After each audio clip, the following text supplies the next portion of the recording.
আসসালামু আলাইকুম। সংবাদে আপনাদের সবাইকে স্বাগত জানাচ্ছি। আমি ফিরোজ তোহা। শুরুতেই আরবে কেবলস সংবাদ শিরোনাম।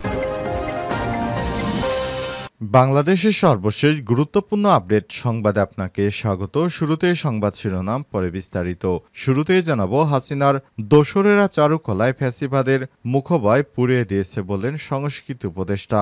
ঢাকা বিশ্ববিদ্যালয় চারুকলা অনুষদে পহেলা বৈশাখের আনন্দ শোভাযাত্রার জন্য তৈরি করা ফ্যাসিস্টের প্রতিকৃতি আগুনে পুড়ে গেছে। কে বা কারাই আগুন দিয়েছে সে নিয়ে চলছে আলাপ আলোচনা। তবে সংস্কৃতি উপদেষ্টা মোস্তফা সরোয়ার ফারুকী বলেছেন, শেখ হাসিনার দোসরেরাই এটি আগুন দিয়ে পুড়িয়েছে। এরপর জানাবো, পরিবারের সঙ্গে দেখা করতে এসে গণপিটুনিতে যুবলীগ নেতা নিহত। নোয়াখালীর কোম্পানীগঞ্জ উপজেলার চরহাজারী ইউনিয়নের পরিবারের সঙ্গে দেখা করতে এসে গণপিটুনিতে আব্দুল কাদের মিলন নামে এক আওয়ামী লীগের যুবলীগ নেতার মৃত্যু হয়েছে। শনিবার 12 এপ্রিল ঢাকায় নেয়ার পথে তার মৃত্যু হয়। এর আগে শুক্রবার রাতে চর পার্বতী 2 নং ওয়ার্ডের হাজারীহাট সংলগ্ন বালিকা উচ্চ বিদ্যালয়ের পাশে তাকে গণপিটুনি দেয় দুর্বৃত্তরা। এদিকে বগুড়ায় আওয়ামী লীগের 2 নেতা গ্রেপ্তার। বগুড়ায় কাহালু উপজেলা আওয়ামী লীগের সভাপতি হেলাল উদ্দিন কবিরাজ 65 ও তার ছেলে উপজেলা আওয়ামী লীগের সহসভাপতি সুরুজ উদ্দিন কবিরাজ 40কে গ্রেপ্তার করেছে বগুড়া জেলা গোয়েন্দা পুলিশ। শনিবার 12 এপ্রিল ভোরে রাজধানীর আদাবর এলাকা থেকে তাকে গ্রেপ্তার করা হয়। এদিকে কিশোরগঞ্জের পাগলা মসজিদে 3 ঘণ্টায় মিলল 6,36,00,000 টাকা। কিশোরগঞ্জের ঐতিহাসিক পাগলা মসজিদে দানবক্সে পাওয়া গিয়েছে 28 বস্তা টাকা। তার মধ্যে 3 ঘণ্টায় 6,36,00,000 টাকা গণনা শেষ হয়েছে। এখনও চলছে গণনার কাজ। আর শনিবার 12 এপ্রিল দুপুর 12টার দিকেই তথ্য নিশ্চিত করেছেন রূপালী ব্যাংকের এজিএম মোহাম্মদ আলী হারিসি।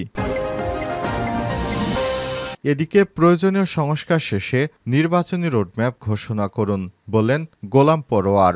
দেশ ও জাতির কল্যাণে প্রয়োজনীয় সংস্কার শেষে নির্বাচনী রোডম্যাপ ঘোষণা করার জন্য অনুরোধ জানিয়েছে বাংলাদেশ জামাত ইসলামের সেক্রেটারি জেনারেল অধ্যাপক মিয়া গোলাম পরোয়ার। শুক্রবার সকাল 8টায় চট্টগ্রাম ইঞ্জিনিয়ার্স ইনস্টিটিউট মহানগরী জামাত আয়োজিত এক অনুষ্ঠানে সব কথা বলেন তিনি। এবং সর্বশেষ জানাবো, ভারতে বন্দুকযুদ্ধে ভারতীয় 3 সেনা কর্মকর্তা সহ নিহত 3। ভারতের জম্মু ও কাশ্মীরে একটি নিরাপত্তা বাহিনীর সঙ্গে বন্দুকযুদ্ধে এক সেনা কর্মকর্তা সহ 3 জন নিহত হয়েছে। শনিবার 12 এপ্রিল ভারতীয় সংবাদ মাধ্যম জানিয়েছে, জম্মু কাশ্মীরে নিরাপত্তা বাহিনীর সঙ্গে একটি গ্রুপের ব্যাপক গোলাগুলি হয়েছে। এই গোলাগুলির ঘটনায় সেনা কর্মকর্তা সহ 3 সেনা সদস্য নিহত হয়েছে। প্রিয় দর্শক, এতক্ষণ শুনছিলেন সংবাদ শিরোনাম, এবারে বিস্তারিত। তবে তার আগে বন্ধুরা, অনুরোধ থাকবে এই সংবাদটিতে একটি লাইক দিন। এই চ্যানেলে আপনি নতুন হয়ে থাকলে আমাদের সংবাদটি দেখতে দেখতে চ্যানেলটি সাবস্ক্রাইব করে রাখুন। কমেন্ট করে বন্ধুরা আপনার মূল্যবান মতামত জানিয়ে দিন আপনি বিশ্বের কোন দেশ থেকে বা বাংলাদেশের কোন স্থান থেকে আমাদের সংবাদটি দেখছেন এবং শুনছেন। আর বন্ধুরা, এই সংবাদটি আপনার সোশ্যাল মিডিয়া ফেসবুকে বন্ধুদের মাঝে শেয়ার করে দিন, যাতে করেও তারা আপনার মতো আমাদের এই লেটেস্ট আপডেট সংবাদগুলো জানতে পারে। বন্ধুরা, এবারে বিস্তারিত সংবাদ। হাসিনার দোসররা চারুকলায় ফ্যাসিবাদের মুখোভয় পুড়িয়ে দিয়েছে বললেন সংস্কৃতি উপদেষ্টা। ঢাকা বিশ্ববিদ্যালয়ের চারুকলা অনুষদে পহেলা বৈশাখে আনন্দ শোভাযাত্রার জন্য তৈরি করা ফ্যাসিস্টের প্রতিকৃতি আগুনে পুড়িয়ে দেওয়া হয়েছে। তবে কে বা কারা এটিতে আগুন দিয়েছে সেটি নিয়ে চলছে আলোচনা। এবার সেই বিষয়টি নিয়ে কথা বলেছেন সংস্কৃতি উপদেষ্টা মোস্তফা সরোয়ার ফারুকী। সংস্কৃতি উপদেষ্টা শনিবার 12 এপ্রিল সকালে ফেসবুক পোস্টে এই বিষয়ে কথা বলেছেন। কারা আগুন দিয়েছে বিষয়টি নিয়ে তিনি বলেন, হাসিনার দোসরেরা গতকাল ভোররাতে চারুকলায় ফ্যাসিবাদের মুখোভয় পুড়িয়ে দিয়েছে। এই দুঃসাহস যারা দেখিয়েছে, সব আওয়ামী লীগ হোক বা আওয়ামী বি টিম হোক, তাদের প্রত্যেকেই আইনের আওতায় আসতে হবে খুব দ্রুত। আওয়ামী লীগের প্রসঙ্গ টেনে তিনি আরো বলেছেন, এই শোভাযাত্রা থামানোর চেষ্টায় আওয়ামী লীগের হয়ে যারা কাজ করছে, আমরা শুধু তাদের আইনের আওতা আনবো তা নয়, আমরা নিশ্চিত করতে যাই এবারের শোভাযাত্রা যেন আরো বেশি তাৎপর্যপূর্ণ হয়। কালকে রাতের ঘটনার পর হাসিনার দোসরেরা জানিয়ে দিয়ে গেল, বাংলাদেশের মানুষ এক হয়ে উৎসব করুক, তারা এটি চায় না। আমরা এখন আরো বেশি বেশি ডিটারমাইন্ড এবং আরও বেশি সংখ্যায় অংশ নিব বলে জানান তিনি। জুলাই আন্দোলনে ফারুকী আরও বলেছেন, গত কিছুদিনে জুলাই আন্দোলনের পক্ষের অনেকেই বলেছিলেন এবারের শোভাযাত্রা সবচেয়ে অন্তর্ভুক্তিমূলক এবং ভিন্ন রকমের হচ্ছে। এখানে ফ্যাসিবাদের ওই বিকট মুখ না রাখাই ভালো। আমরা সব রকম মত নিয়েই ভাবছিলাম, বিশ্ববিদ্যালয় কর্তৃপক্ষের মত জানার চেষ্টা করছিলাম, কিন্তু কালকের ঘটনার পর এই দানবের উপস্থিতি আরও অসম্ভবই হয়ে উঠল জুলাই চলমান। পরিবারের সঙ্গে দেখা করতে এসে গণপিটুনিতে যুবলীগ নেতা নিহত।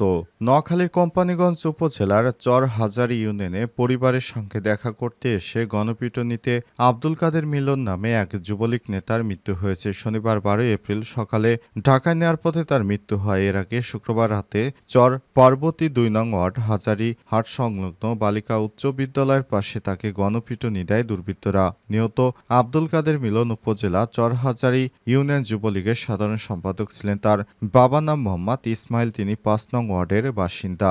স্থানীয় সূত্র থেকে জানা গেছে মিলন রাজনীতির সঙ্গে যুক্ত ছিলেন না, তবে তিনি ঠিকাদারি ব্যবসার সঙ্গে যুক্ত ছিলেন। গত 5 আগস্টের পর অনেকটা গা ঢাকা দিয়ে থাকতেন তিনি। এর মধ্যে ওমরা করেছেন। ওমরা শেষে পরিবারের সঙ্গে দেখা করতে শুক্রবার বাড়ির উদ্দেশ্যে আসেন। এ সময় উপজেলা হাজারীহাট সংলগ্ন বালিকা উচ্চ বিদ্যালয়ের কাছে মিলনকে আটক করে দুর্বৃত্তরা গণপিটুনি দিয়ে ফেলে রাখে। পরে খবর পেয়ে পুলিশ 2 দফায় গেলেও তাকে উদ্ধার করতে পারেনি। এক পর্যায়ে সেনাবাহিনী সহ আইন শৃঙ্খলা বাহিনী ঘটনাস্থলে গিয়ে মিলনকে উদ্ধার করে 50 শয্যা বিশিষ্ট কোম্পানীগঞ্জ উপজেলা স্বাস্থ্য কমপ্লেক্সে নিয়ে যায়। সেখানে তার অবস্থার অবনতি হলে তাকে শনিবার সকালের দিকে ঢাকায় নেয়ার পথে কাশপুর এলাকায় তার মৃত্যু হয়েছে।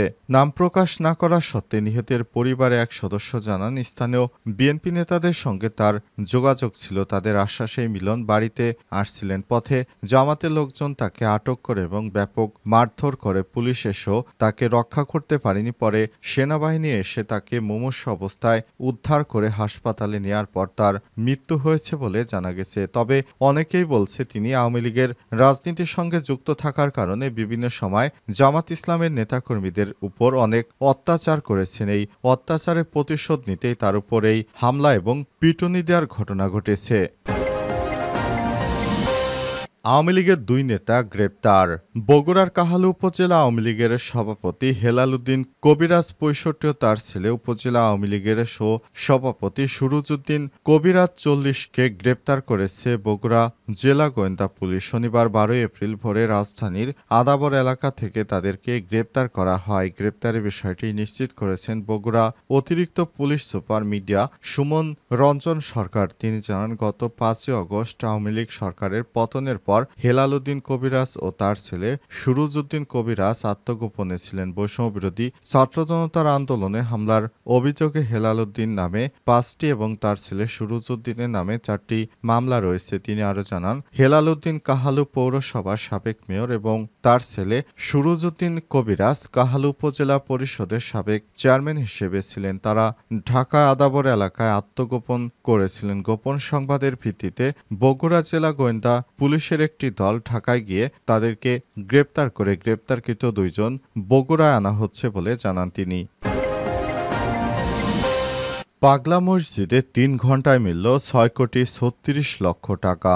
কিশোরগঞ্জের ঐতিহাসিক পাগলা মসজিদের দানবক্সে পাওয়া গিয়েছে 28 বস্তা টাকার মধ্যে 3 ঘণ্টায় 6,36,00,000 টাকা গণনা করা হয়েছে। এখনও চলছে গণনার কাজ। শনিবার 12 এপ্রিল দুপুর 12টার দিকে এই তথ্য নিশ্চিত করেছে রূপালী ব্যাংকের এজিএম মোহাম্মদ আলী হারিসি। তিনি আরও জানান, আজ সকাল 7টায় দানবক্সগুলো খোলা হয়। পরে বস্তায় ভরে মসজিদের 2য় তলার মেঝেতে এনে সকাল 9টায় গণনা শুরু হয়। সেই হিসেবে 3 ঘণ্টায় 6,36,00,000 টাকা গণনা করা হয়েছে। এই টাকাগুলো নিরাপত্তার মাধ্যমে রূপালী ব্যাংক কিশোরগঞ্জ শাখায় পাঠানো হচ্ছে।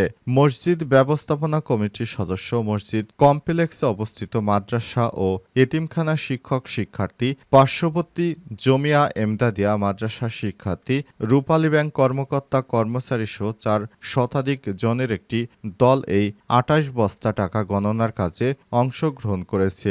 এখনও টাকা গোনা শেষ হয়নি। তবে সর্বশেষ আমাদের হাতে পাওয়া তথ্য অনুযায়ী সেখানে ৩ ঘন্টা টাকা গুনে ৬,৩৬,০০,০০০ টাকা গোনার কাজ শেষ হয়েছে। সেখানে অতিরিক্ত সেনা সদস্য মোতায়েন করা হয়েছে। এছাড়াও রয়েছে পুলিশ সদস্য, এপিবিএন সদস্য সহ বিভিন্ন আইন শৃঙ্খলা রক্ষাকারী কর্মকর্তারা।